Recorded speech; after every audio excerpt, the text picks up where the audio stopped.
আমাদের প্রতি যতটুকু ভায়োলেন্ট ছিল অন্য কারোর প্রতি ততটুকু ভায়োলেন্ট ছিল না। তো হাসিনার বিরুদ্ধে যেই ছিল, যেভাবেই ছিল, সবাই কিন্তু এক ছিল। আমাদের উপরে মানে খুব বাজেভাবে হামলা হয়, সেখানেও মাথা ফেটে হাত পা ভেঙে অনেকেই আহত হন।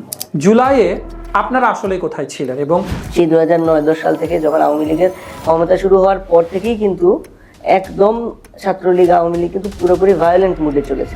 মানে এমনও হয়েছে যে ক্লাসরুম থেকে বের হওয়ার সাথে সাথে একজনকে হামলা করা হয়েছে, তাকে পিটিয়ে প্রক্টর অফিসে নেওয়া হয়েছে এবং প্রক্টর এই ছাত্রটাকে না বাঁচিয়ে উনি উল্টো পুলিশের হাতে ধরিয়ে দিয়েছেন। জুলাইয়ের সমস্ত প্রমাণ থাকার পরেও দৃশ্যমান কোনো বিচার আমরা লক্ষ্য করছি না। আমরা কিন্তু তখনই চিন্তা করছিলাম যে না, এটা যদি হাসিনা বিরোধী আন্দোলন হয় কিংবা রূপান্তর হওয়ার একটা চান্স থাকে, তখন আমরা এটার সাথে থাকবো। আমরা নির্বাচনে জিতবো কিনা সেটা জনগণই বলে দেবে। Time TV, True Voice. Time TV Bangla, সত্যি উন্মোচনের অঙ্গীকার। আসসালামু আলাইকুম দর্শক, তারুণ্যের ভাবনা কোন পথে যাবে বাংলাদেশ অনুষ্ঠানে আপনাদের সাথে আছি আমি মুজাহিদুল ইসলাম। বরাবরের মতো স্টুডিওতে আমাদের সাথে উপস্থিত থাকছেন একজন তরুণ, যিনি তার তারুণ্যের ভাবনা আমাদেরকে বলবেন। তাদের অবদানের মাধ্যমেই 16 বছরের ফ্যাসিবাদ থেকে মুক্ত হয়েছে বাংলাদেশ, তাদের হাতেই আছে বাংলাদেশ, তারাই এগিয়ে নিয়ে যাবে বাংলাদেশকে। এমন একজন তরুণের গল্প আজ আমরা শুনবো। আজকে আমাদের সাথে স্টুডিওতে উপস্থিত রয়েছেন ওয়াসিত আমির, দপ্তর সম্পাদক, বাংলাদেশ ছাত্রদল, ঢাকা বিশ্ববিদ্যালয়। কথা বলবো তার সাথে। চলুন দর্শক পরিচিত হয়ে নেই আমাদের আজকের অনুষ্ঠানের অতিথির সাথে। আসসালামু আলাইকুম, ধন্যবাদ আমাকে এখানে আমন্ত্রণ জানানোর জন্য। এখানে এসে ভালোই লাগছে আপনাদের সাথে পরিচিত হয়ে। আশা করি বাকিটা সময়টাও আমাদের ভালো যাবে। ওয়াসিত, আমি আপনার পরিচয়টা যদি আমাদের দর্শকদের জন্য একটু ডিটেল করে বলতেন, যে আপনি পড়াশোনা কোথায় করছেন এবং আপনি একটি রাজনৈতিক দলের ব্যানারেও এখন খুব সক্রিয়ভাবে কাজ করছেন। তো আপনার ছাত্র পরিচয় এবং সেই সাথে রাজনৈতিক পরিচয় দুটো যদি দর্শকদের সাথে বলতেন। আমি বর্তমানে পড়াশোনা করছি ঢাকা বিশ্ববিদ্যালয়ে। ঢাকা বিশ্ববিদ্যালয়ে মূলত আমার মূল বিভাগ ছিল আইন বিভাগ। আইন বিভাগ থেকে আমি LLB LLM সম্পন্ন করেছি। সম্পন্ন করার পরে এখন আমি রাষ্ট্রবিজ্ঞান বিভাগে professional masters in governance studies সেটাতে ফার্স্ট সেমিস্টারে আছি। আর এমনিতে এর বাইরেও আমি ব্রিটিশ ল নিয়ে পড়ছি, যাতে আমি ব্যারিস্টার হতে পারি। এবং অনার্স লাইফ থেকেই আমি বাংলাদেশ জাতীয়তাবাদী ছাত্রদল ঢাকা বিশ্ববিদ্যালয়ের সাথে যুক্ত ছিলাম। আমি 2023 সালে মাস্টারদের সূর্যসেন হল শাখা ছিল বাংলাদেশ জাতীয়তাবাদী ছাত্রদল ঢাকা বিশ্ববিদ্যালয়, সেটা সহসভাপতি নির্বাচিত হই। এরপরে এই বিগত জুলাই আগস্ট অভ্যুত্থান হয়, এরপরে যখন এই ঢাকা বিশ্ববিদ্যালয় ছাত্রদলের যে বর্ধিত কমিটি, সেটাতে আমি দপ্তর সম্পাদক, যুগ্ম সাধারণ সম্পাদক পদমর্যাদা সে পদে নির্বাচিত হই এবং সে পদে থেকেই আপাতত কাজ চালিয়ে যাচ্ছি। এবং মূলত আপনি যেটা বললেন যে খুব সক্রিয়ভাবে কাজ করছি, সেটা আসলে পদের বদলতেই। আপনি জানেন যে আমরা বাংলাদেশ জাতীয়তাবাদী ছাত্রদল আমরা শৃঙ্খলার মধ্য থেকেই কাজ করি এবং অফিসিয়াল যে ডেকোরাম সেই অনুযায়ী আমরা কাজ করে থাকি। এবং আমার পদের সুবাদেই কিন্তু আপনাদের সাংবাদিকদের সাথে আমার সংযোগ অনেক বেশি, আবার তেমনি লেখালেখির কাজও আমার করতে হয়। তো সব মিলিয়ে আমার প্রেজেন্সটা আসলে আমার পদের বদলতে, আমার দলের বদলতে, তো সেই অনুযায়ী আর কি। আমি আপনার রাজনৈতিক পরিচয় যেটা বলছিলেন এবং সেখান থেকে বাংলাদেশ জাতীয়তাবাদী ছাত্রদল বা বিএনপি গত 16 বছর যে টানা সংগ্রাম করেছে ফ্যাসিস্ট আওয়ামী সরকারের বিপক্ষে দাঁড়িয়ে, এবং সেটা শেষ পরিণতি আমরা দেখেছি সর্বদলীয় মানুষের অংশগ্রহণে জুলাই অভ্যুত্থান এবং তারপরে 5 আগস্ট নতুন বাংলাদেশ। আমি একটু জুলাইয়ের গল্প আপনাদের থেকে জানতে চাইবো, বা তার আগে যেই সংগ্রামের সময় আপনারা ছিলেন, যে ওই ফ্যাসিস্ট সরকারের আমলে রাজনৈতিক পরিচয় থাকার জন্য ঢাকা বিশ্ববিদ্যালয়ে পড়াকালীন সময়ে কী ধরনের চ্যালেঞ্জগুলো আপনাদের গেছে, আপনারা দলীয়ভাবে আপনি কতটা নিষ্পেষিত নিগৃহীত হয়েছেন, পুরো জিনিসগুলো যদি একটু বলতেন। আসলে সত্যি কথা বলতে আমাদের যে অবস্থাটা শুরু থেকে বলতে গেলে আমার এক্সপিরিয়েন্সটা বেশি হলো 2018 সাল অ্যান্ড অনওয়ার্ডস, যখন ছাত্রদল আবার ডাকসু নির্বাচনের বদলতে আবার ক্যাম্পাসে আসলো। তখন থেকেই আমি যতটুকু দেখেছি যে ছাত্র দলের ছেলেরা আওয়ামী লীগের সবচেয়ে বড় যেমন অপোজিশন, তারা যেমন রেকগনাইজ করতো জিনিসটা, তেমনি আমাদের ওভাবে ফেসও করতে হয়েছে। যেমন যে কোনো কাজে, যে কোনো বাধা দেওয়ার ক্ষেত্রে ছাত্রলীগ এবং আওয়ামী লীগের যে প্রশাসন ছিল, তারা আমাদের প্রতি যতটুকু ভায়োলেন্ট ছিল অন্য কারোর প্রতি ততটুকু ভায়োলেন্ট ছিল না। এমনকি ধরেন এই যে করোনার মধ্যেও পরে যে ঢাকা বিশ্ববিদ্যালয় ছাত্রলীগের সাধারণ সম্পাদক হলো সৈকত, সে কিন্তু করোনার সময়ও এই টিএসসি কেন্দ্রিক যে ত্রাণ কার্যক্রম সেটাকেও মনোপোলাইজ করেছে। এবং সেই কেন্দ্রিক আমাদের কেন্দ্রীয় সভাপতি তখনকার ফজলুর রহমান খোকন ভাই, উনি যখন ত্রাণ দিতে গিয়েছেন করোনার সময় গরিব দুস্থ মানুষ যারা ক্যাম্পাসে থাকে তাদেরকে, তখনও তার উপরে হামলা হয়েছে। মানে অবস্থাটা এতটাই খারাপ ছিল যে মানবিকতার যে জায়গাটা সেখানেও তারা আমাদেরকে বারবার বাধা দিয়েছে। এমনও হয়েছে যে আমি নিজেও ছিলাম দুই একটা প্রোগ্রামে, যেমন শীতের সময় আসলে আমরা মাঝে মধ্যে খাদ্য দিয়ে, মাঝে মধ্যে শীতবস্ত্র দিয়ে তাদেরকে, যারা ছিন্নমূল মানুষ ক্যাম্পাসে থাকে তাদেরকে আমরা সহায়তা করতাম। সেসব জায়গায় আমাদেরকে বারবার বাধা দেওয়া হয়েছে। মানে ছাত্র দলে দেখা যেত তারা আমাদেরকে ক্যাম্পাসে আসতে দিত বটে তখন, মানে ডাকসু ইলেকশনের পরপর, যে 19, 20, 21 সাল, 22 সালের মাঝামাঝি পর্যন্ত, কিন্তু 10 জনের বেশি একটা জমায়েত হয়ে গেলে মানে মোটামুটি কারফিউয়ের মতো, যে এসে আমাদেরকে বাধা দেওয়া, হ্যারাস করা, এমন কোনো কাজ নেই যেটা করেনি। এবং সর্বশেষ যেটা হলো যে 2022 সালের মে মাসে, এই এখন মে মাসের 26 তারিখ চলে, 24 তারিখ একবার হামলা হয়েছে আমাদের উপরে, আমাদের মিছিলে, আবার 26 তারিখও হয়েছে। আমরা যখন হাইকোর্ট থেকে আবার ক্যাম্পাসের দিকে ঢোকার চেষ্টা করলাম, ওই মিছিলটাতে আমিও পার্টিকুলারলি ছিলাম। তো আমাদের উপরে যেভাবে ন্যাক্কারজনকভাবে হামলা হয়েছে, এবং আমাদের নারী কর্মীদের উপরে, নারী নেত্রী যারা কর্মী যারা, সবার উপরে সমানে মানে এমন ভাবে হামলা হয়েছে, যেমন আমি নাম ধরে বলতে পারি, আমার ডিপার্টমেন্টের অগ্রজ মানসুরা আপার তো আঙুল ভেঙে গিয়েছিল। আবার ইডেন কলেজের তৎকালীন মনে হয় সভাপতি ছিলেন তন্নি আপার তো মানে হাত ভাঙা, পিঠে কাল ছিল। আমি তো তখন গিয়ে ওদেরকে হাসপাতালেও দেখেছি, এবং পরে তো নিজেও হালকা একটু আহত ছিলাম 26 তারিখ অথবা 27 তারিখ, যে হাইকোর্ট থেকে যে ঝামেলাটা হলো। তো এরপর থেকে তো আমরা ক্যাম্পাসে ঢুকতে পারিনি। আজকে 2024 সালের 5ই আগস্ট একদম আমরা যেতে পেরেছি। মাঝেও একবার চেষ্টা করা হয়েছিল, উপাচার্য তখন আখতারুজ্জামান সাহেব ছিলেন। তো আখতারুজ্জামান স্যার যখন আমাদের নতুন কমিটি হলো, সোহেল ভাই, আরিফ ভাইয়ের কমিটি, উনি দাওয়াত দিয়েছিলেন যে শুভেচ্ছা জানাতে যাবে নতুন কমিটি। এটা কিন্তু ট্র্যাডিশন, সব সংগঠনের নতুন কমিটি হলে যায়। উনি আমাদেরকে দাওয়াতও করেছেন, কিন্তু মাঝপথে এফ রহমান হলের সামনে আমাদের সভাপতি, সাধারণ সম্পাদক সহ আমাদের উপরে মানে খুব বাজেভাবে হামলা হয়। সেখানেও মাথা ফেটে, হাত পা ভেঙে অনেকেই আহত হন। তো এই আমাদের আসলে এই ক্যাম্পাস কেন্দ্রিক রাজনীতিটা এত, আমার স্মৃতিগুলো এত ভায়োলেন্ট, আসলে ওইটা এখন হয়তো বললে, কিংবা নতুন যারা রাজনীতিতে আসছে তারা হয়তো বললেও এই জিনিসটা বিশ্বাস করবে না। এবং আমরা যেটা শুনি, তো আমাদের আগে থেকে যারা রাজনীতি করেছেন, সেই 2009-10 সাল থেকে যখন আওয়ামী লীগের ক্ষমতা শুরু হওয়ার পর থেকেই কিন্তু একদম ছাত্রলীগ, আওয়ামী লীগ কিন্তু পুরোপুরি ভায়োলেন্ট মুডে চলেছে ছাত্র দলের বিরুদ্ধে। মানে এমনও হয়েছে যে ক্লাসরুম থেকে বের হওয়ার সাথে সাথে একজনকে হামলা করা হয়েছে, তাকে পিটিয়ে প্রক্টর অফিসে নেওয়া হয়েছে, এবং প্রক্টর এই ছাত্রটাকে না বাঁচিয়ে উনি উল্টো পুলিশের হাতে ধরিয়ে দিয়েছেন, হাসপাতালেও না নিয়ে। তো এরকমও হয়েছে। আবার অনেক সময় দেখা গেছে যে মানে রাজনৈতিক কোনো কর্মকাণ্ড নাই, কিছু নাই, ক্লাসে আসলেই হামলা করা হচ্ছে। তো যখন একটা যে নিরবচ্ছিন্ন শিক্ষা জীবন, সেটা অনেক বেশি বিঘ্নিত হয়েছে কেবলমাত্র ছাত্র দল করার জন্য। অবশ্যই, এবং এইটার কিন্তু শেষ প্রমাণ আমরা পেলাম প্রায় 30 জনের কাছাকাছি আমাদের অগ্রজ যারা আছেন, তারা অনার্স লাইফ আগে শেষ করতে পারেনি, এবং 5 আগস্টের পরে তাদেরকে বিশ্ববিদ্যালয় প্রশাসন একটা সুযোগ করে দেন, যে কারণে তারা আবার সেই শিক্ষা জীবনে ফিরেছেন, এবং অনার্সটা, এবং যারা অনেকে মাস্টার শেষ করতে পারেনি। 5ই আগস্টের কথা যেটি বলা হয়, এবং এক্ষেত্রে বৈষম্য বিরোধী ছাত্র আন্দোলনের যে ব্যানারের সেই সময় আওয়ামী সরকারের বিরুদ্ধে আন্দোলনটা হলো, যেখানে এখন এসে বিভাজনের জায়গায় বলা হচ্ছে যে আপনারা কোথায় ছিলেন। এই যে আপনারা কোথায় ছিলেন ট্যাগলাইনটা ধরে যদি আমি এগোতে চাই, আপনারা কিন্তু ওই যে 22-23 ছিলেন, তার আগেও ছিল, 9-10 থেকেই শুরুটা ছিল। আমি একটু আপনাদের স্মৃতিটা জানতে চাই যে জুলাইয়ে আপনারা আসলে কোথায় ছিলেন, এবং আপনারা তখন আন্দোলনে কিভাবে অংশগ্রহণ করেছিলেন? কোথায় ছিলেন বললে এটা খুব ফানি হতো, আমরা শাহবাগে ছিলাম। তো ওই থেকে যে আমাদের এখন অনলাইনে অনেকেই বলে আমরা শাহবাগীয়তাবাদী, কেন আমরা ধরেন ঢাকা বিশ্ববিদ্যালয় ছাত্র দলের একটা পার্ট, উই আর অলওয়েজ, আমরা বলবো যে একটু প্রগতিশীল।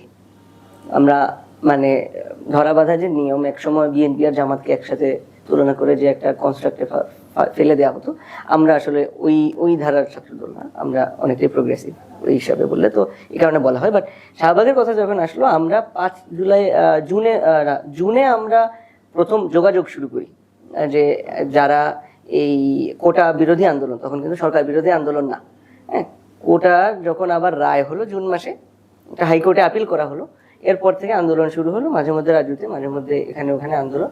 তো ওটা দেখে আমি, আমার বন্ধু আবিদুল ইসলাম খান, আমার বন্ধু নুরুল আমিন, তারা তৎকালীন হলো তখন একজন জসিমউদ্দিন হলের সিনিয়র ভাইস প্রেসিডেন্ট, আরেকজন শহীদুল্লাহ হলের সাংগঠনিক সম্পাদক। আমরা ব্যাচলর, আমরা বন্ধুরা বসে আলোচনা করছি যে না, আন্দোলন হচ্ছে। লিডিং পজিশনেও দেখা গেছে যে ছাত্র শক্তি, তৎকালীন ছাত্র শক্তির ওরা লিড করছে। আমরা কথা হলো যে আমরা যেহেতু ক্যাম্পাসে ঢুকতে পারিনি, ওই যে 22 সালের পর থেকে, আমরা 22 সালের মে মাসের পর থেকে আমরা ক্যাম্পাসে ঢুকতে পারিনি, তো আমরা এদের সাথে কমিউনিকেট করবো। তো আমরা কমিউনিকেট করে বোঝার চেষ্টা করবো যে তারা আমাদেরকে কতটুকু ওয়েলকাম করবে। কারণ আমরা ছাত্রদল এক জায়গায় যাব, সে জায়গায় যদি আমরা এক হলো দলের ব্যানার যদি নাও যাই, আমাদেরকে যদি কোনো স্পেস দেওয়া না হয়, তো আমরা 18 সালের যে কোটা আন্দোলনের মতো করে এখানেও আবার শুধুই পরিশ্রম করে যাব, কিছু মানে কোনো রেকগনিশন পাবো না, এরকম হবে নাকি আমরা কোনো প্রফিট আদৌ এটা পাবো কিনা। তো ওই ডিসকাশন থেকে আমি মূলত আমার বন্ধু আক্তারকে কল করি, সে আমার ক্লাসমেটও, তো এখন যে এনসিপি সদস্য হয়েছে। তো তার সাথে আমার মোটামুটি একটা আলাপ হয় এক জায়গায় বসে, আমার বন্ধু আবিদের সাথেও ফোন আলাপ হয়। ফোন আলাপের মাধ্যমে আমরা বুঝতে পারি যেটা হলো যে তারা শুধু ছাত্র শক্তি না, এই এখন যেটা চিনতে পারলাম যে সার্জিস হাসনাত, এই যারা ওই লাইব্রেরি কেন্দ্রিক পড়াশোনা করতো চাকরির জন্য, তাদের একটা ফোর্স যারা হলবাসী, তাদেরকে নিয়েও কাজ করছে। এবং ভাষ্যটা এমন ছিল যে ছাত্রদল যদি সরাসরি আসে, বিষয়টা ছাত্রদলের আন্দোলন হয়ে যাবে, বিরোধী দলীয় আন্দোলন হয়ে যাবে, তখন দেখা যাবে হয়তো ওই পার্টি আসবে দমনকে যেটা গত 16 বছর তারা করেছে সেই জায়গা থেকে হয়তো, তো it will get easier for the fascist regime to মানে এই আন্দোলনটাকে দমানো তাদের জন্য সোজা হবে। তো আমরাও এটাতে এগ্রি করছি। তারপরেও আমি তাকেও জিজ্ঞেস করলাম যে আমাদেরকে স্পেস কতটুকু দেবে, বললে যে না, তোমরা এই আলোচনায় আসো, যখন ওই লাইব্রেরি গোয়ার্স, এরপরে আপনার ছাত্র শক্তির এরাও বসে, আমরাও তোমরাও দু একজন আসো।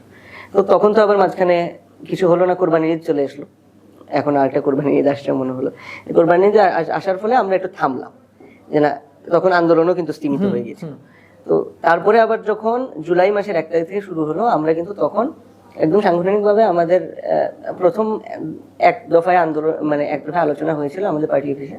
এরপরে আরেক দফায় আমরা মানে আমাদের যে বিশ্ববিদ্যালয়ের নেতৃত্ব এবং কেন্দ্রীয় সংসদের নেতৃত্ব, তারা একসাথে বসে একটা ডিসিশন যেটা নেন যে আমরা এই আন্দোলনে থাকবো, কিন্তু আমাদের যারা ফেস, প্রেসিডেন্ট, সেক্রেটারি কিংবা যারা নোন ফেস, তারা সামনে থাকবে না।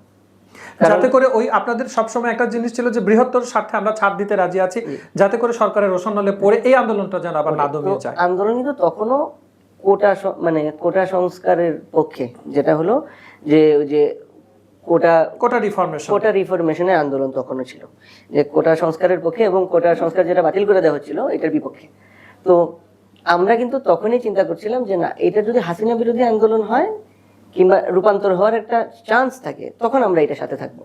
যখনই এটা যদি কম্প্রোমাইজের সিচুয়েশন আসে, আমরা সরে আসবো। এই জন্য কিন্তু আমাদের প্রেসিডেন্ট, সেক্রেটারি প্রথম থেকে জান নাই, এবং একই সাথে আমরাও তাদেরকে এটা কনভিন্স করতে পেরেছিলাম যে আমরা যেহেতু ক্যাম্পাসে যেতে পারি না, আমাদের সাথে যারা রানিং স্টুডেন্ট আছে কিংবা নতুন যারা আসছে, তাদের সাথে আমাদের সংযোগ হয় না। এই ইস্যুতে সবাই আন্দোলন করতে আসবে, শাহবাগে হোক, অন্য কোনো জায়গায় হোক, আমরা তাদের সাথে আমাদের অ্যাটলিস্ট আমাদের যারা জুনিয়র কর্মী আছে তাদের সাথে একটা যোগাযোগ হবে। তো মূলত ওই উদ্দেশ্য নিয়েই আমরা 5 জুলাই থেকে আমরা একদম শাহবাগে যে কয়টা প্রোগ্রাম হয়েছে সব কয়টাতেই আমরা ছিলাম। আমি পার্সোনালি 5 তারিখ দিতে পারিনি, 6 তারিখ থেকে ছিলাম। তো একদম ব্লকেট থেকে শুরু করে, বাংলা ব্লকেট হলো প্রথমে, এরপরে অবস্থান কর্মসূচি যে কটা ছিল, মিছিল ছিল, 12 জুলাই আমার মনে আছে মিছিল হলো, গাড়ির উপরে উঠাইয়া হলো। তখন আমরা পুরাটা সময় ছাত্র দলের কর্মীরা ছিল, যারা তখন অনার্স মাস্টার্সের স্টুডেন্ট, 18-19 সেশন পর্যন্ত একদম তারা হল থেকেই মোটামুটি বন্ধুদের সাথে এসেছে। হলে থাকতে পারতো না, কিন্তু তারা হলো হলের সামনে যেত, মিছিল নিয়ে, তারপরে একসাথে তারা সেখানে আসতো। হ্যাঁ, তো আমরা বাইরে থেকে জয়েন করতাম, আমরা তো মানে ক্যাম্পাসে যেতে পারি না, যেহেতু আমি তখন পদস্থ, তো বললাম আপনারা, আমার বন্ধুরা তখন পদস্থ। তো আমরা তখন মোটামুটি যতটুকু যাওয়ার আমরা যেতাম। তারপরেও যখন এই যে বৈষম্যের কথা আসে মাঝে মধ্যে, যে আমাদের ছাত্রদলকে স্পেস দেয়নি, আমরা যারা ছাত্রদলের কর্মীরা যখন ধরেন মাইক নিয়ে একটা স্লোগান দেওয়ার বিষয় ছিল, তখন কিন্তু দেখা যেত আমাদের ছাত্র শক্তির যে বন্ধুরা, তারা অনেকটা প্রথম একটু মাইন্ড করতো যে না, এরা কারা আসলো, কি কেন দিব। তো আমরা তখন অনেকটা আলোচনা করে একটা ব্যালেন্স এনেছিলাম যে না, আমরা আমাদের জুনিয়ররা সামনে যাবে, আমরা যাবো না, কোনো অসুবিধা নেই। কিন্তু তাও দেখা গেছে যে একটা পক্ষ থেকে আমাদের নেতৃবৃন্দকে ফোন দিয়ে এইভাবে বলা হয়েছে যে আপনারা কি সফলতা চান না নেতৃত্ব চান। আমাদের নেতৃবৃন্দ কিন্তু একদম অনেস্টলি বলেছেন যে না, এই আন্দোলনের সফলতাটাই আমাদের কাম্য। এটা কোটা সংস্কার হোক, কিংবা কোটা সংস্কার যদি না হয়, যদি সরকার পতনের দিকে যায় তাহলে তো আমরা আরো বেশি এটার সাথে আছি। তো তারপর যেটা দেখা গেল যে 15 তারিখ একটা নেক্কারজনক হামলা হলো। তো আলহামদুলিল্লাহ আমি যেটা সৌভাগ্যবান, যেটা আমি বলবো যে আমি কখনোই একদম হামলার শিকার হইনি। তো সৌভাগ্যবশত তাও আমি মানে হসপিটালে আশেপাশে এবং আন্দোলনে সবসময় যুক্ত ছিলাম। 15 তারিখ এই নেক্কারজনক হামলার পরে আমরা চাঙ্কারপুর মোড়ে ছাত্রদলের নেতৃবৃন্দরা, শহীদুল্লাহ হলের যে ছাত্ররা, তাদের সাহায্যার্থে আমরা ছিলাম একদম রাত 9টা-10টা পর্যন্ত। 16 তারিখও যখন মিছিল আসতে গেল শহীদ মিনার থেকে, তখনও আমরা একদম ছিলাম। কিন্তু মিছিলটা যখন আমাদের সবার ইচ্ছে ছিল যে এটা একটু শাহবাগের দিকে আগানো, যেহেতু ওখানে ছাত্রলীগের পজিশনিং ছিল, বাকি সাধারণ শিক্ষার্থীরা সবাই এটা চাচ্ছিল। কিন্তু সামহাও ওই যারা সমন্বয়করা, বড় সমন্বয়করা, তারা এই ডিসিশন নিলেন যে মিছিল করবে না। তারপর থেকে আমরা বাইরে ছিলাম। তো এরপর থেকে তো 16 তারিখের পর তো একদম সিচুয়েশনটা পুরোটাই চলে গেল যে ঢাকা ইউনিভার্সিটির বাইরে। 17 তারিখ থেকে আমাদের ক্যাম্পাস বন্ধ করে দিল। মানে গাইবানা জানাজাকে কেন্দ্র করে আরেকটা ঝামেলা হলো, এরপরে ক্যাম্পাস পুরো বন্ধ করে দিল, ক্যাম্পাসের ভিতরে টিয়ার শেল মেরে সব ছাত্ররা তখন বেড়ে গেছে। এরপর থেকে তো অনেকটা বলা যায় যে প্রাইভেট ইউনিভার্সিটিদের হাতে আন্দোলনটা চলে গেল। এরপর থেকে যথাসাধ্য আমরা যেখানে ছিলাম একদম মানে নিজের নিয়ার বাই এলাকাতে আন্দোলন করতে হয়েছে, কারণ নেট নাই তখন, ফোনে কমিউনিকেশন করা যায় না।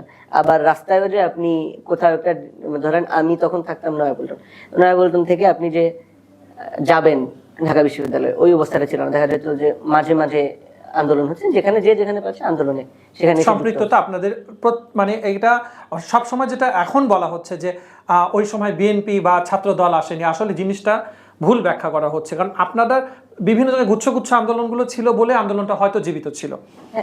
এখানে আসলে হয়েছে যেটা, যে তখন পরিচয় সবার একটাই ছিল, বৈষম্য বিরোধী ছাত্র আন্দোলন। শুধু না, তখন তো আসলে 17 তারিখের পরে তো ব্যাপারটা ছাত্রদের মধ্যে সার্বজনীন হয়ে গেল। তখন হাসিনা ভার্সেস এগুলো, রাইট। তো হাসিনার বিরুদ্ধে যেই ছিল, যেভাবেই ছিল, সবাই কিন্তু এক ছিল। এবং এই একতার মাধ্যমেই কিন্তু বাংলাদেশ ফ্যাসিস্টের হাত থেকে মুক্তি পেল 5ই আগস্ট। 5ই আগস্টের পরে যে সরকারটি গঠন হলো, সেখানে বিএনপির পক্ষ থেকেও একটা মানে পজিটিভ রেসপন্স সেখানে ছিল, যে এই অন্তর্বর্তী সরকার যেটি গঠন হচ্ছে বা গঠন হয়ে গেল, সেখানে কিন্তু দলীয় তাদের যে সম্মতি দেয়া, সেই জিনিসটি কিন্তু আমরা দেখেছি যে ইন্টারিম গভর্নমেন্টটা তৈরি হচ্ছে সেখানে যাচ্ছে। এবং সবার কাছেই একটা প্রত্যাশার জায়গা ছিল যে বাংলাদেশে আসলে মোটা দাগে যদি আমি বলতে চাই, আওয়ামী লীগ অথবা বিএনপি এটাই মানে ইকুয়াল করে কিন্তু সবসময় চলে গেছে, যে আইদার এটা ভার্সেস ওইটা। তো এই সময় লিডিংয়ে থাকার কথা বিএনপির, এবং বিএনপি যেহেতু একটা অভিজ্ঞ দল, যেহেতু বিএনপির অনেক দীর্ঘ বছরের আমি বলবো প্রশাসনিক অভিজ্ঞতা, রাজনৈতিক অভিজ্ঞতা, এটা অনেক বড়, যেটা হয়তো এখনকার বর্তমানে ছাত্রদের মধ্যে নেই। তো ওই জায়গাটাতে যে কি যখন অন্তর্বর্তী সরকার গঠন হয়ে গেল, তখন বিএনপির যে ভূমিকা, এটিকে আসলে সরকারের সাথে কোনো একটা দূরত্ব তৈরি হয়ে গেল। মানে কেন আমরা দেখলাম যে বৈষম্য বিরোধী আন্দোলন থেকে তারা একটা রাজনৈতিক দল গঠন করলেন, এবং তারা মনে করছেন যে বিএনপি তাদের প্রতিপক্ষ। তারা বলছেন যে এত তাড়াতাড়ি বিএনপি নয়, বিএনপিকে তাদের আটকাইতে হবে। এবং সেটা দিন এই 9 মাসের মাথায় এসে কিন্তু আমরা দেখছি যে পরিবেশটা আরও ঘোলাটে হচ্ছে। এই বিষয়টাকে যদি আপনি ব্যাখ্যা করতেন। এই বিষয়ে আসলে প্রথমত বলতে হয় যে আমাদের বাংলাদেশ জাতীয়তাবাদী দল, মানে আমরা যে দলের সহযোগী সংগঠন, আমাদের যে বাংলাদেশি জাতীয়তাবাদের অধীনে আমরা যারা রাজনীতি করি, আমাদের সবার কিন্তু ভীষণ খুবই স্পষ্ট। আমরা গণতান্ত্রিক রাজনীতি বিশ্বাস করি, বাংলাদেশপন্থী রাজনীতি বিশ্বাস করি। তো সেই দিক থেকে দেখতে গেলে 2014 সাল থেকে কিন্তু আমাদের ভিশনটা খুবই স্পষ্ট, যে আমরা নির্দলীয় নিরপেক্ষ সরকারের অধীনে নির্বাচনের মাধ্যমে ক্ষমতায় যেতে চাই। ক্ষমতায় তো আমরা রাজনৈতিক দল হিসেবে ক্ষমতায় যাওয়া এবং দেশের সেবা করা, এটাই তো আমাদের একটা লক্ষ্য, বিএনপির লক্ষ্য। তো সেদিক থেকে দেখতে গেলে এখনো আমাদের দাবিটা ঠিক একই জায়গায়, যে যত দ্রুত সম্ভব ডেমোক্রেটিক যে ট্রানজিশনটা, ডেমোক্রেটিক যে সিচুয়েশন, এনভায়রনমেন্ট, সেটা ফেরত আনা। এবং ইলেকশন ছাড়া তার কোনো বিকল্প নাই। আপনি তো আর কোনোভাবেই এটা ফেরত আনতে পারবেন না। এবং মজার বিষয় হলো যে নতুন যে দলগুলো হয়েছে, national citizens party and up Bangladesh, আরো কয়েকটা পার্টি হয়েছে, তো তারা আসলে মানে এক্সিস্টেন্সিয়াল ক্রাইসিসে যেটাতে ভুগছেন, যেটা হলো তারা মনে করছেন যে এই যে ডেমোক্রেটিক প্রসেস, এটাকে থামিয়ে রেখে, একটা পয়েন্টে থামিয়ে রেখে ওনাদের দলগুলো পুনর্গঠন বা বর্ধিতকরণ এগুলো হবে। কিন্তু আমাদের ভিশন যেটা বলে, এটা আসলে তাদের জন্য হেল্পফুল না। কারণ একটা দল যদি ইলেকশন ফেস না করে এবং ইলেকশনের মাধ্যমে মানুষের ম্যান্ডেট সিক না করে, তাহলে দিন শেষে সে কিন্তু শ্রিঙ্ক করে, ছোট হয়। এবং মানুষের কাছে এখন কিন্তু এটাই মনে হয় যে এই সরকার, অন্তর্বর্তীকালীন সরকার, এই যে আপনি যে বলেন ছাত্রদের সঙ্গ মানে দল যেগুলো, আমি এই শব্দটা পছন্দ করি না, কারণ ছাত্র ধরেন আমরাও ছাত্র, তো আমরা তো একটা দল করি, ওরা আরেকটা দল করে, যাই হোক নতুন যে দলগুলো আমি বলবো তাদেরকে সরকার অনেকটা মানে ফ্যাসিলিটেট করছে। তো একটা সেন্টিমেন্ট কিন্তু বাংলাদেশের মানুষের মধ্যে সবসময় থাকে যে সরকারের পক্ষে যারা, এদেরকে আমরা ক্রিটিসাইজ করবো, এবং এইটা কিন্তু আমি এটাকে খুব পজিটিভ নোটে দেখি, কারণ ডেমোক্রেসির এইটা একটা মানে অবশ্যকীয় অংশ যে যে ক্ষমতায় থাকবে তাকে আমি কোশ্চেন করব, তাকে আমি ট্রল করব, তাকে আমি যেভাবেই হোক সমালোচনা করব। তো এখন দেখা যাচ্ছে যে অন্তর্বর্তীকালীন সরকারের যেহেতু তারা কাছাকাছি, তারা কিন্তু সমালোচনার শিকার বেশি হচ্ছেন। দেখা যাচ্ছে যে এখনকার অন্তর্বর্তীকালীন সরকারের যে উপদেষ্টারা, তাদের এপিএসরা দুর্নীতি করছে, সেই দুর্নীতির দায়গুলোও কিন্তু এই যে গণতান্ত্রিক দলগুলো নতুন গড়ে উঠেছে তাদের নিতে হচ্ছে। কারণ কি, ওনারা সরকারের কাছাকাছি, এবং দেখা যাচ্ছে যে উপদেষ্টা থেকে পদত্যাগ করে ওইসব দলে জয়েন করা হচ্ছে, লিডার হচ্ছেন। হ্যাঁ, তো দিন শেষে কিন্তু এটা তাদের পপুলারিটি কমাচ্ছে মানুষের মধ্যে, যে তাদের যে গ্রহণযোগ্যতাটা ছিল, আমি বলবো যে 5ই আগস্ট তাদের যে গ্রহণযোগ্যতা ছিল, আজকে 9 মাস পরে কিন্তু সেটা অনেকটাই নেমে গিয়েছে। তো এইটা আমাদের কাছে অনেকটা ডিসঅ্যাপয়েন্টিং, কারণ একটা শক্তিশালী অপোজিশন কিন্তু সকলেই চায়। হ্যাঁ, মানে আমরা নির্বাচনে জিতবো কিনা সেটা জনগণই বলে দেবে, ভোটের মাধ্যমেই নির্ধারিত হবে। কিন্তু যদি আমরা জিতিও, তাও তো আমরা চাইবো যে না, সংসদে একটা শক্তিশালী প্রতিপক্ষ থাকুক, যাতে করে এই যে আমাদের সমালোচনার জায়গাটা একদম সরাসরি হয়ে যায়। মানুষ আমার সমালোচনা করার আগে যদি সংসদে আমার সমালোচনা করা হয়, তাহলে কিন্তু ডেমোক্রেটিক প্রসেসটা সুস্থ থাকবে, রানিং থাকবে। হ্যাঁ, তো এই দিক থেকে আসলে আমাদের এই চাওয়া যে যত দ্রুত সম্ভব ইলেকশন হোক, এবং নির্বাচনে হারা বা জেতা, এটার মাধ্যমেই বিএনপি হোক, এনসিপি হোক, জামাত হোক, যেই হোক, তারা তাদের এই যে ডেমোক্রেটিক যে গ্রোথ, এটা চালিয়ে যাক। মানে ইলেকশন ছাড়া তো আর আলাদা কোনো পথ নেই যে ক্ষমতায় যাওয়ার। শক্তিশালী বিরোধী দলের কথা বলছিলেন আপনারা, যদি বাংলাদেশে এখন যে অবস্থান আছে সেখানে আসলে বিএনপি শক্তিশালী প্রতিপক্ষ কাকে মনে করছে? কারণ আমরা এনসিপি মাত্র কিছুদিনের গড়ে ওঠা একটি দল, যারা গত ডিসেম্বরে আত্মপ্রকাশ করেছেন, আর সেখানে বিএনপি হচ্ছে 47 বছর এটা পুরো রাজনৈতিক দল। সেক্ষেত্রে আসলে এখানে পরবর্তীতে জনগণই নির্ধারণ করবেন যে কে সরকারি দল হবে, কে বিরোধী দল হবে, কিন্তু মোটা দাগে আসলে বিএনপির সমকক্ষীয় প্রতিপক্ষ কাদেরকে ভাবছেন আপনারা? এখানে আমি যতটুকু দেখছি যে বিএনপি উইথ ইটস লেগেসি আর এটার যে ক্ল্যারিটি আছে, ধরেন আমরা ভবিষ্যতে কি করব, এটাও কিন্তু আমাদের 31 দফা এবং যে ভিশন 2030 এর আগেও ছিল, এবং 31 দফাকে ডেভেলপ করে এখন আরো কিছু আইডিয়া চলে এসেছে। তো সবকিছু মিলিয়ে উন্নয়ন এবং আমাদের যে মানে প্রিভিয়াস হিস্ট্রি, আমি বলবো যে আমাদের অ্যাটলিস্ট আমাদের 2009 থেকে শুরু করে যে 17 বছরের যে আন্দোলনের ইতিহাস, সবকিছু কিন্তু আমার বিএনপিকে একটা আনপ্যারালাল অবস্থায় নিয়ে গিয়েছে। এটা যেমন সত্য, তেমনি আবার আপনি এটাই বলতে পারবেন না যে জনগণ যে ভোট দেবে আমাদের এটা দেখেই, একমাত্র এটা দেখেই ভোট দেবে, তাও তো না। তো দিন শেষে আমরা গণতান্ত্রিক দল হিসেবে এটা ভবিষ্যৎবাণী করতে পারি না যে আমরাই জিতবো, কিন্তু হ্যাঁ, আমাদের মধ্যে ওই কম্পিটিটিভনেসটা আছে। আমরা জনগণের সামনে যতটুকু নিজেদেরকে তুলে ধরা যায় তা তুলবো। আমরা যেমন ছাত্র সংগঠন করি, আমাদের যুব সংগঠন আছে, আমাদের কৃষক দল, তাঁতি দল, শ্রমিক দল, সবই আছে, তৃণমূল থেকে শুরু করে সেন্ট্রাল পর্যন্তই একটা আলাদা কানেক্টিভিটি আছে। তো এই কানেক্টিভ নেক্সাস থেকে কিন্তু আমরা ইলেকশনে মানুষ যা যা চাই আমরা প্রেজেন্ট করব, মানুষ এরপর ডিসিশন নেবে যে তারা কাকে ভোট দিতে চায়। এখন ভোটে যে আমি জিতবই সেটা তো বলা যায় না। আবার কারণ এর আগেও আমরা দেখেছি যে 1990 সালে যে নির্বাচন, আওয়ামী লীগ তখন খুব কনফিডেন্ট ছিল তারা জিতবে, কিন্তু আদতে কিন্তু বিএনপি ভোটে নিরঙ্কুশভাবে জিতে সংসদে বসে। তো সেই দিক থেকে বলতে গেলে নির্বাচন একটা খুবই, আমি বলবো বাংলা ভাষায় আচানক বিষয়, বলা যায় না, কিন্তু হ্যাঁ আমাদের কনফিডেন্স আছে।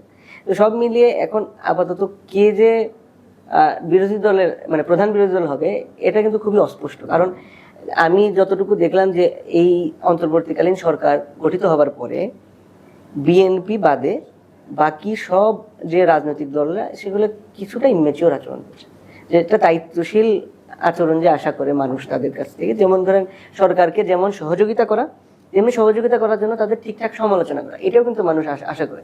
তো দেখা যাচ্ছে কি অনেকে ওই যে সরকারি কিছু মানে সহবত পাওয়ার জন্য, কিছু মানে সহযোগিতা পাওয়ার জন্য মাঝে মধ্যে সরকারকে খুব চালাচ্ছে, মাঝে মধ্যে সরকারের খুব বিরোধী হয়ে যাচ্ছে। কিন্তু দিন শেষে আপনি কনস্ট্রাকটিভ ক্রিটিসিজম তো করতে হবে। এবং এই সরকার থেকে আমরা মূল কি জিনিস চাই, যে আমরা চাই একটা সুষ্ঠু নির্বাচন, এই যে বিগত ফ্যাসিস্ট আমলের সব বিচার এবং প্রয়োজনীয় সংস্কার, এবং সংস্কারগুলো যদি সংসদ ছাড়া অসম্ভব হয় তাহলে সংস্কার একটা রূপরেখা তৈরি করে দেওয়া।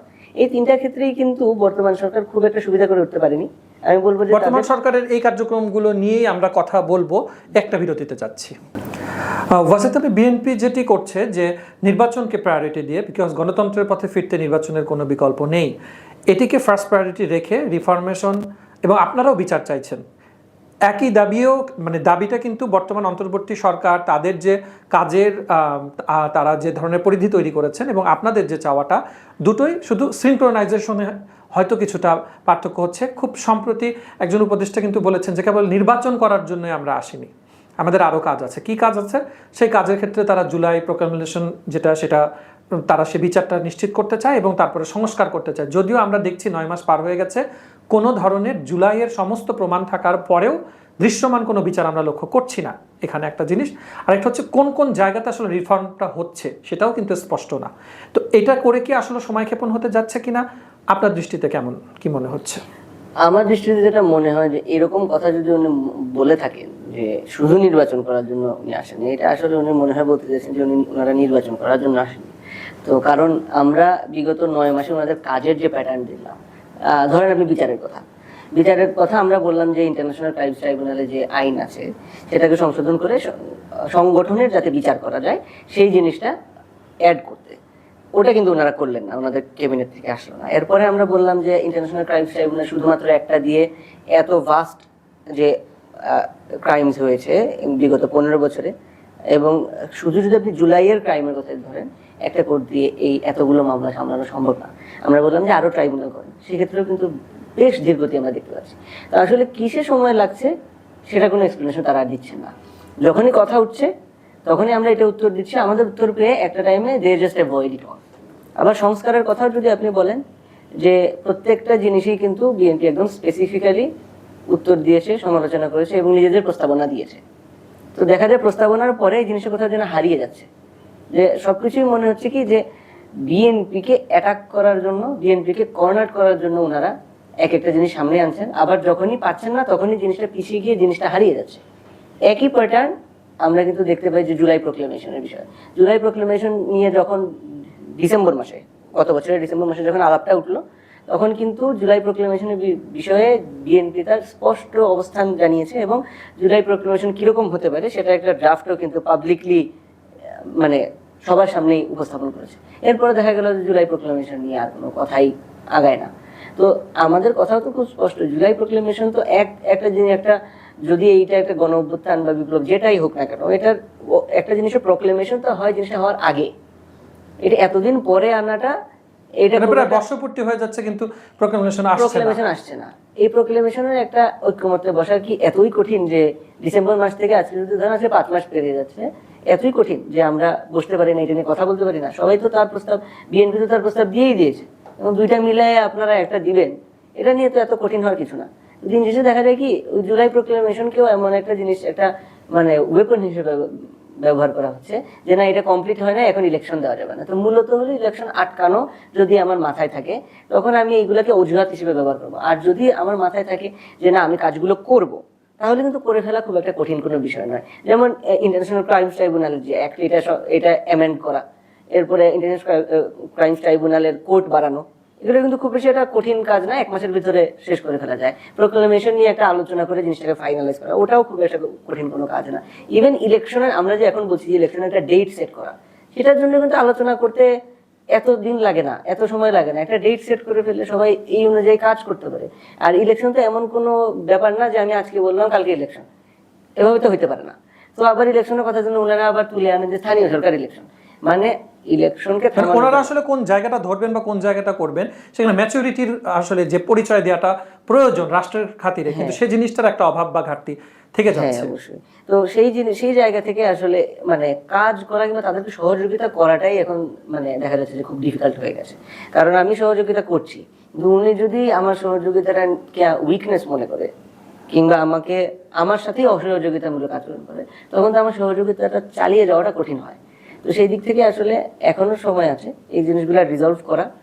এই যে বিচার, সংস্কার এবং নির্বাচন, এই তিনটা জিনিসের বিষয়ে ঐক্যমত্যে এসে একটা মানে একটা নির্বাচনের ডেট সেট করে দেশকে সামনের দিকে এগিয়ে যাওয়ার সুযোগ করে দেওয়া খুব একটা কঠিন কোনো কাজ। আপনি আইনের মানুষ, যে বিষয়টা যে জাস্টিস ডিলেড জাস্টিস ডিনাইড যে ব্যাপারটা বলা হচ্ছে, এইভাবে যদি আসলে তারা মানে এরকম পেছাতেই থাকে, তাহলে আসলেও কি যে উদ্দেশ্য নিয়ে সমস্ত পরিবর্তনটা এসেছিল সেটি কি করা খুব সহজ হবে, নাকি আসলে জটিলতরের দিকে যাচ্ছে? আসলে বিশেষত যে জুলাই আন্দোলনের সময় যারা শহীদ হয়েছেন, আহত হয়েছেন, তারা তো এই ন্যায় বিচারটা মানে তারা এই ন্যায় বিচারটার হকদার। তো তাদেরকে এই হক আমরা বুঝিয়ে দিতে পারছি কিনা, এই নীতি নির্ধারকেরা, এই সরকার বলেন, সামনে যদি নির্বাচিত সরকার আসে, তাদের সময় যদি ব্যাপারটা আনরিজলভ থাকে, এটা তাদের ক্ষেত্রেও একটা দায়িত্ব হিসেবে রয়ে যাবে। তো এই দিক থেকে আসলে দেখতে আমাদের বাংলাদেশ জাতীয়তাবাদী দল এবং বাংলাদেশ জাতীয়তাবাদী ছাত্র দল নিজেদের যতটুকু সহযোগিতা করা যায় এই সরকারকে কিন্তু করে যাচ্ছে, এবং এটাই আমরা চাচ্ছি যে যত দ্রুত সম্ভব বিষয়টা হয়। কারণ আপনি যেটা বললেন justice delayed is justice denied, যেমন অনেক শহীদ এই গত একদিন আগেও আমরা শহীদ হাসানের জানাজা পড়েছে। তো সামনের দিনে যারা অসুস্থ আছেন তাদের হায়াত কতদিন থাকবে? ওটাই যদি বলি যে যারা অসুস্থ আছেন, আমি গতকালকেরই একটা ঘটনা সূত্র ধরে বলি যে চক্ষু বিজ্ঞান ইনস্টিটিউটে 4 জন বিষ পান করে ফেলেছেন। তার মানে কিন্তু যে তারা দীর্ঘদিন আহত এবং তারা পুনর্বাসন পাচ্ছেন না, তাদের যথাযথ পাচ্ছেন, হয়তো সরকার সেই জায়গাতে ব্যর্থ, যার কারণে তো মানুষ আসলে নিজের জায়গাতে যে এইভাবে নিজের জীবনকে, কারণ একজন নিজের জীবনকে উৎসর্গ করেছেন, তারপরে তার পুনর্বাসনটা হওয়া খুব জরুরি প্রয়োজন ছিল। মানে 9 মাসেও কি কেন তারা এই কাজটা করতে পারবে? এই ক্ষেত্রে আসলে ব্যর্থতাটা তো ঢাকবার কোনো উপায় নেই। এই দিক থেকে ওনারা যেমন মানে একটা জিনিস আমরা বারবারই ফোকাস করছিলাম, আমরা ঢাকা বিশ্ববিদ্যালয়ের ছাত্রদল বিশ্ববিদ্যালয় ক্যাম্পাসে বলেছি যে মানসিক যে একটা ট্রমার মধ্যে ছিল যারাই জুলাই আন্দোলনটা করেছে, শুধু যে আহত তারা না, আহতরা তো আরো বেশি, যারা আহত না তারাও দেখা যায় একটা মানসিক ট্রমার মধ্যে ছিল।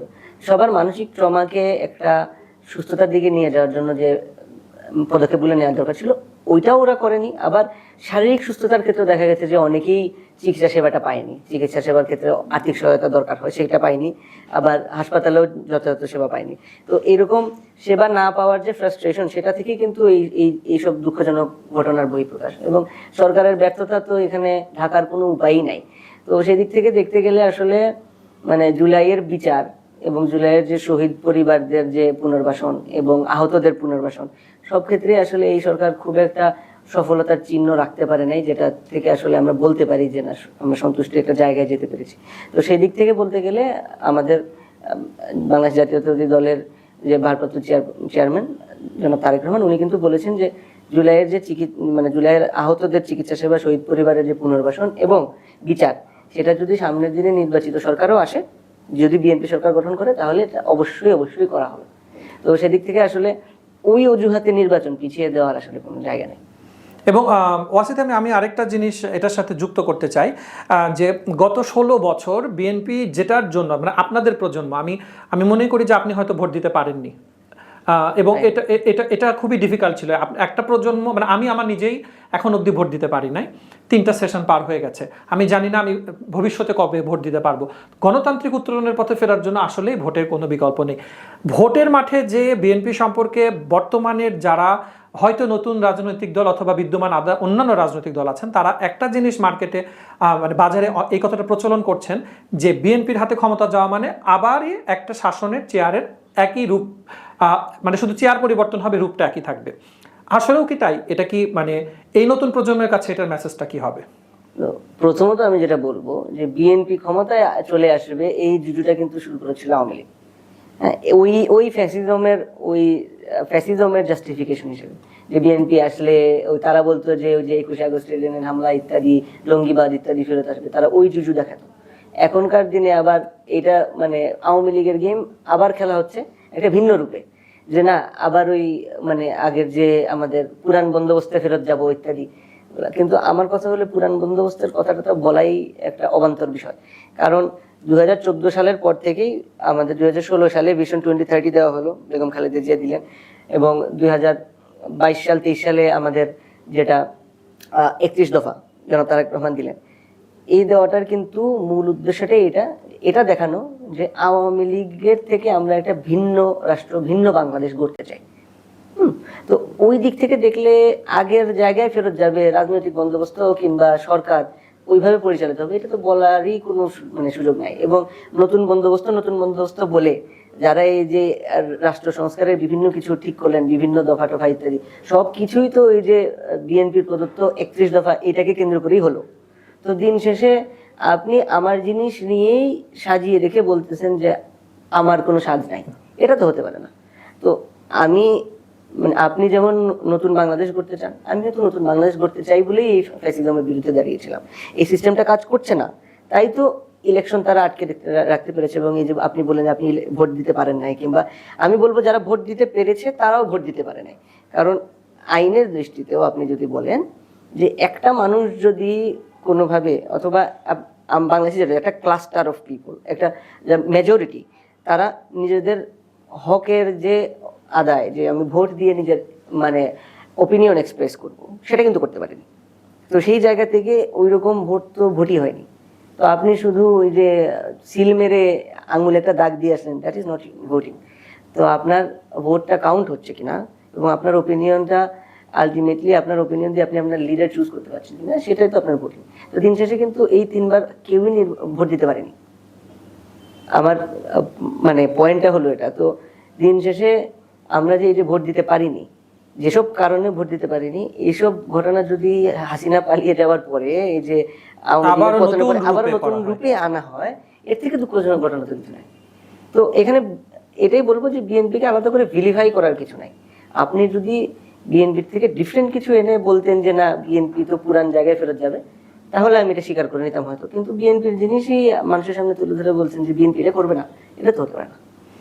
ওয়াসিদ, আমি আপনাকে অসংখ্য ধন্যবাদ আমাদের সাথে আজকে আলোচনায় অংশ নিয়েছেন। এবং যে বিষয়টি আমরা পরিষ্কার করতে চেয়েছি যে আপনাদের তারুণ্য বাংলাদেশ কোন পথে যাবে সেটির সঠিক ব্যাখ্যাটা কোনটি, সে জিনিসটা আমার মনে হয় যে আলোচনার মাধ্যমে অনেকটা স্পষ্ট হয়ে গেছে।